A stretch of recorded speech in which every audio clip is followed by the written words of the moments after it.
apporter le remède de Dieu. Nous allons lire dans l'Ancien Testament, dans le livre des Nombres, au chapitre 16, dans le verset 45, il est écrit « Ils tombèrent sur leur visage. » Et Moïse dit à Aaron, « Prends le brasier, mets-y du feu de dessus l'autel, pose-y du parfum, va promptement vers l'assemblée et fais pour eux l'expiation, car la colère de l'Éternel a éclaté.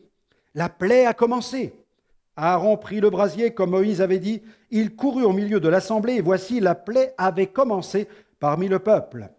Il offrit le parfum et fit l'expiation pour le peuple. Il se plaça entre les morts et les vivants et la plaie fut arrêtée. Il y eut 14 700 personnes qui moururent de cette plaie, outre ceux qui étaient morts à cause de Corée. Aaron retourna auprès de Moïse à l'entrée de la tente d'assignation. La plaie était arrêtée. Cette illustration, cette situation en Israël, illustre bien la période de crise dans laquelle se trouve le monde d'aujourd'hui. De nombreuses personnes partent dans l'éternité sans aucune certitude, mais Dieu veut sauver les hommes.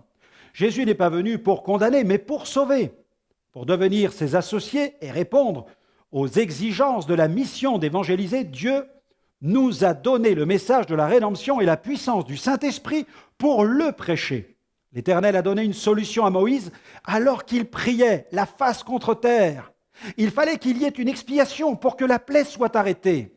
Il fallait prendre des braises de l'autel et répandre le parfum d'une agréable odeur à l'Éternel au milieu du peuple afin que cesse l'hécatombe.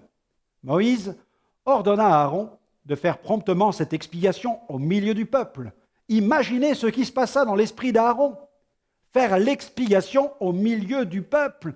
Oui, c'était une situation d'urgence. Et il fallait pénétrer dans le parvis du tabernacle, aller jusqu'à l'autel d'or, prendre l'encensoir sacré, y mettre des braises avec de l'encens, sortir l'objet sacré du tabernacle et le promener au milieu du peuple. C'était une pure folie.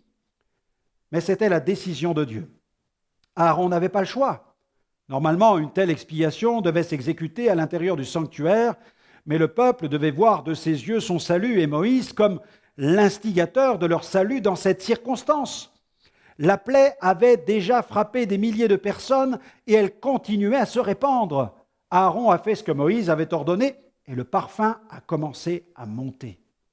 Aaron alla au milieu du peuple, se plaça entre les morts et les vivants. Alors le miracle de la grâce eut lieu. Partout où le parfum se répandait, la plaie s'arrêtait. Les témoins de Jésus-Christ, les évangélistes, sont comme Aaron. Ils parcourent le monde proclamant le message de la croix. Ils font l'expiation en proclamant que Jésus est mort sur la croix pour nos péchés. Lorsque ce message est annoncé, le Saint-Esprit souffle sur les braises de la prédication. Le parfum de la bonne odeur, Christ, se répand et les vies sont sauvées. La plaie du jugement est arrêtée. Le message de la croix est le seul message qui se dresse entre les morts et les vivants. À Golgotha, sur la croix, d'un côté, un brigand a refusé de se repentir et il est entré dans la perdition.